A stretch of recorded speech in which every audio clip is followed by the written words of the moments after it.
Update জানাতে চাই। আমিনুল ইসলাম বুলবুল Bangladesh cricket বোর্ডের দায়িত্ব নেয়ার পরে বেশ কিছু জায়গায় বড় বড় পরিবর্তন হয়েছে, হচ্ছে, হবে এবং তিনি এই মুহূর্তে যেই পেসে রয়েছেন, ওই যে কুইক টি-20 ইনিংস এর কথা তিনি বলেছেন, সেটার পথে যথেষ্ট ভালোভাবে রয়েছেন।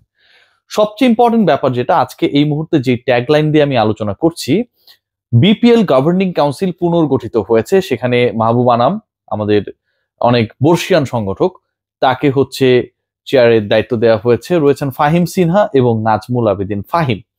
বিপিএল গভর্নিং কাউন্সিল দায়িত্ব নেয়ার পর গুরুত্বপূর্ণ কিছু ডিসিশন নিয়েছে, যেই ব্যাপারগুলো হয়তো আমার এই রিপোর্টের পরেই প্রকাশিত হবে অথবা অনেকে অনুসন্ধান করে জানার চেষ্টা করবে। সিগনিফিকেন্ট যে কয়েকটা পয়েন্ট আমি আপনাদের সাথে শেয়ার করতে যাচ্ছি, তার একটা হচ্ছে, আমরা বারবার যে দলগুলোকে দেখেছি, যেমন রংপুর, বরিশাল, হ্যাঁ, এই টাইপের দলগুলো পরের বিপিএল এ থাকছে না। কেন থাকছে না? পরের বিপিএল এ কনফার্ম না। কেন কনফার্ম না? নাম্বার 2, টেনশনে কিছু নেই, ব্যাখ্যা দিব। নাম্বার 2, সেটা হচ্ছে বিদেশি যে বিভিন্ন মাল্টিন্যাশনাল কোম্পানিগুলো রয়েছে, ইন্টারন্যাশনাল ফ্র্যাঞ্চাইজি যে প্রতিষ্ঠানগুলো পরিচালনা করে, যেমন নাইট রাইডার্স, তারা হচ্ছে ত্রিনবাগো নাইট রাইডার্স চালায়, কলকাতা নাইট রাইডার্স চালায়, শাহরুখ খান উভয় ক্ষেত্রে ইনভেস্ট করেছে। এরকম যারা ইন্ডিয়ান এবং দুবাই ভিত্তিক অথবা অন্য কোনো বহুজাতিক যে মাল্টিন্যাশনাল কোম্পানিজ গুলো রয়েছে, প্রতিষ্ঠানগুলো রয়েছে, কনসোর্টিয়াম রয়েছে, যেভাবে আমরা বলি না কেন, তাদের Bangladesh premier league BPL investment নিয়ে একটা অন্তত ফারুক আহমেদের বোর্ডে নাকুচু অবস্থান ছিল, যে না, এদেরকে আসলে অ্যালাউ করা হবে না। সেই জায়গা থেকে বাংলাদেশ ক্রিকেট বোর্ড সরে আসছে। বিপিএল গভর্নিং কাউন্সিল পরের বিপিএল যেগুলো হবে এবছর এবং পরবর্তী বছরগুলোতে, সেই বছরগুলোতে যারা ইন্টারন্যাশনালি বিভিন্ন ফ্র্যাঞ্চাইজি লিগের মেইন মালিকানার সাথে জড়িত রয়েছে, সেরকম কনসোর্টিয়াম গুলোকে আমন্ত্রণ জানাবে এবং অ্যালাউ করবে।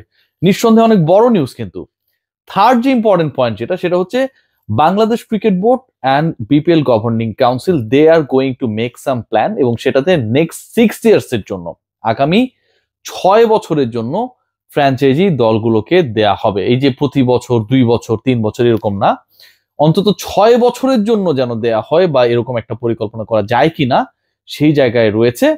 এবং পরের বিপিএল হবে অন্তত 5টা দলকে টার্গেট করা হচ্ছে।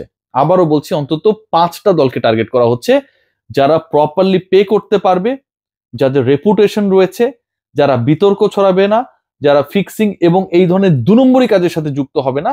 সেই ব্যাপারে প্রপার স্ক্রুটিনির মাধ্যমে 5টা অন্তত ফ্র্যাঞ্চাইজি থাকবে। সংখ্যাটা বাড়তেও পারে, বাট অ্যাট লিস্ট 5 ফ্র্যাঞ্চাইজিস থাকবে। প্রথমেই বলছিলাম যে রংপুর রাইডার্স, ফরচুন, বরিশাল এরকম টিমস গুলো নাও দেখতে পারতে পারি। কেন? আমি শেষে গিয়ে বলেছি একটা কথা, সেটা হচ্ছে যে অন্তত 6 বছরের জন্য আসলে সত্যটা দেওয়া হবে, আবার অন্তত 5টা ভালো দল থাকবে। এখন ধরেন এই 6 বছরের সত্ত্বে, মানে এটা হবে না, এরকমটা হওয়ার কোনো চান্স নেই। আমাদের প্রিয় দুটা দল রংপুর, বরিশাল, এই মুহূর্তে, অন্য দলগুলো তো এখন নেই অনেকটা, তারা যদি রাজি না হয়, তারা যদি না থাকতে চায়, তখন কি হবে? যেহেতু নতুন করে সবকিছু হবে, নতুন করে শুরু, মানে জিরো থেকে শুরু হবে, একদম জিরো থেকে শুরু হবে। এবং এই জিরো থেকে শুরুতে যারা অংশগ্রহণ করতে চাইবে বা চাইবে না, তারা থাকবে বা থাকবে না। সো রংপুর, বরিশাল থাকবে, এটা নিয়ে আসলে ডাউটফুল হওয়ার কোনো কারণ নেই। যেহেতু জিরো থেকে শুরু হবে, তারা তো অফিসিয়ালি বলেনি যে আমরা থাকবো বা থাকবো না। সো আমি বলছি যে এরকম একটা অবস্থা হতে পারে। ইন্টারন্যাশনাল যে বিভিন্ন কনসোর্টিয়াম রয়েছে, এটা কিন্তু একটা বিগ নিউজ আমার কাছে, মানে সবার জন্য অনেক বড় একটা ইন্সপিরেশন হতে পারে। কারণ বড় কোম্পানিজ গুলো যদি আসে এরকম একটা টুর্নামেন্টে, আইএল টি-20 লিগে আমরা দেখি হচ্ছে ক্যারিবিয়ান প্রিমিয়ার লিগে, আইপিএল এ তো রয়েছেই, যাদের টাকা রয়েছে, যাদের প্ল্যান রয়েছে, যাদের ব্র্যান্ডিং রয়েছে, যাদের মিডিয়া কাভারেজ রয়েছে, যাদের ক্রিকেটারদের সাথে ইন্টারপার্সোনাল সম্পর্ক জায়গা রয়েছে, সেই রকম যদি কনসোর্টিয়াম গুলো আসে, যেহেতু বাংলাদেশ ক্রিকেট বোর্ড সবার জন্য ওপেন করে দিচ্ছে, বাংলাদেশের ধরেন মানে ডালটন মোবাইলকে আসতে হবে ব্যাপারটা কিন্তু এরকম না, তাই না? এই প্রেশারটা কিন্তু নেই। অথবা প্রেসিডেন্ট ফ্রিজকে আসতে হবে, এরকম কোনো প্রেশার কিন্তু নেই। সো ওই প্রেশারটা, যেটা আসলে পুরোপুরি বাংলাদেশের মার্কেটের উপর নির্ভর করছিল, গভর্নিং কাউন্সিল সেটাকে এক্সটেন্ড করতে চায়।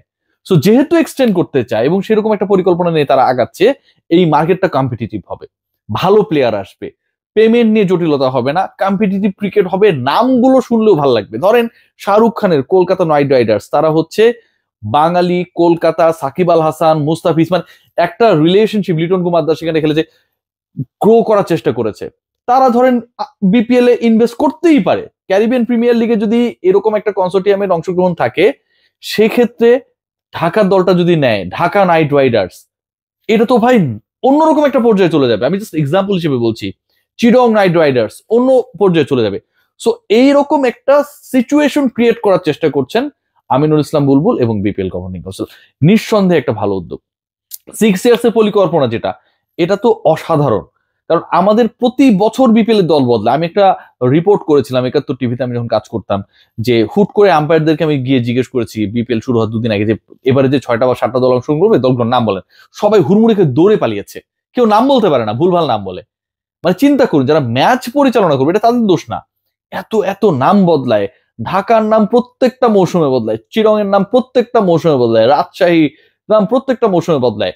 জাস্ট একটা দুটা নামকে আমরা এখন পর্যন্ত হয়তো ফিক্সড করে ধরেছি। কুমিল্লা ভিক্টোরিয়ান্স একটা সময় ছিল, রংপুর রাইডার্স এর কথা আমরা বলতে পারি, ঢাকা ডাইনামাইটস একটা সময় ছিল, কিংবা ফরচুন বরিশালের কথা বলতে পারি। বাকি নামগুলো প্রচুর বার চেঞ্জ হয়েছে। সো ওই ব্র্যান্ডিং এর জায়গাটা যেন নষ্ট না হয়। আইপিএল এ যেমন 10 বছরের জন্য কন্ট্রাক্ট, তাই না, ফ্র্যাঞ্চাইজি অ্যান্ড বিসিসিআই বা আইপিএল গভর্নিং বডির সাথে, এখানটা 6 বছরের জন্য হবে, সেটা আবার রিনিউ হবে। So it's going to be a good plan, I think so. এটা যদি হয়, বাইরের ফ্র্যাঞ্চাইজ লিগ গুলোর সাথে জড়িত কনসোর্টিয়াম গুলো যদি এখানটায় অ্যাড হয়, সবচেয়ে গুরুত্বপূর্ণ ব্যাপার যে আমার দল যে কটা হোক, পিএসএল এ তো অনেকগুলো দল এরকম না, 5টা দলই খেলুক, বিপিএল এ 5টা দলই খেলুক, এবং এই 5টা দল প্রপার দল হোক। এখানটা অন্তত 2টা ইন্টারন্যাশনাল কনসোর্টিয়াম যুক্ত হোক, 3টা আমাদের লোকাল থাকুক। লোকাল ভার্সেস ইন্টারন্যাশনাল একটা কম্পিটিশন হবে। বাইরের লিগগুলো যে হয়, বিপিএল অনেক ক্ষেত্রেই ক্রিকেটার পায় না, সেই ক্রাইসিসটা থাকবে না।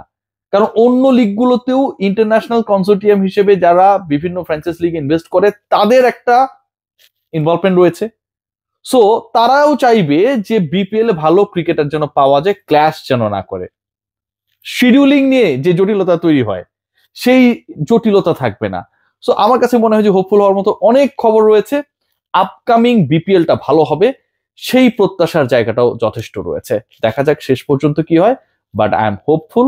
বাংলাদেশে যদি বাইরের কনসোর্টিয়াম গুলো ইন্ট্রোডিউসড হয়, আমার কাছে মনে হয় লোকাল মার্কেটে গ্রোথটা একদম চেঞ্জ হয়ে যাবে। ক্রিকেটারদের পারিশ্রমিক বাড়বে, কম্পিটিশন বাড়বে, খেলার মান বাড়বে, ব্রডকাস্ট ফ্যাসিলিটিস বাড়বে।